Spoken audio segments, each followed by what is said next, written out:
కళ్ళకు best friend వినుకొండలో the number 1 opticals Sriranga opticals RTC bus stand ఎదురుగా Jeevalayam complex Vinukonda. Eye checkup కోసం ఇప్పుడే శ్రీరంగ ఆప్టికల్స్ ని సంప్రదించండి.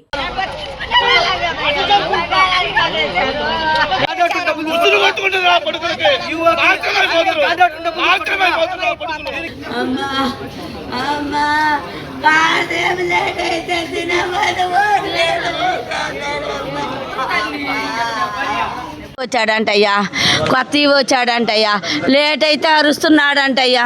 వారం క్రితం అంటే నోటీస్ ఇచ్చాడంట, మొక్కలకి నీళ్ళు పెట్టమన్నంట. మొక్కలకి నీళ్ళు పెట్టమంటే నేను ఎందుకు పెట్టాలా? నాతో నలుగురు చేస్తారుగా, నేను ఒక్కడిని ఎందుకు పెట్టాలన్నాడంట. అంటే నోటీస్ ఇచ్చాడంట. నోటీస్ ఇస్తే వెంకయ్య గారికి ఫోన్ చేసి ఇట్లా సంగతి సార్ అంటే నాయన గారికి చెబుతావులే, నాయన మాట్లాడతాడన్నంట. నాయన గారేమో నాసరయ్యా నువ్వు నాయన మనిషి అని చెప్పు, నీకు భయం లేదు, నీకేం భయం అన్నాడంటయ్యా. ఏమి టార్చర్ పెట్టాడు ఏమోనయ్యా. నాతోటైతే బాగానే మాట్లాడాడు, నాకైతే ఆ విషయాలు చెప్పలేదయ్యా. నాకేమీ చెప్పలేదయ్యా. నోటీస్ ఇచ్చిందైతే నా దగ్గరే ఉందయ్యా. ఆ నోటీస్ అయితే ఇచ్చాడు, మరి ఏమి టార్చర్ పెట్టాడో ఏం సంగతో నాకేం తెలుసుద్దయ్యా. మానుకో అంటే మానుకునేవాడు కదయ్యా. ఇవాళ నాకు మగుడు నాకు అంతి తీసుకొస్తారయ్యా.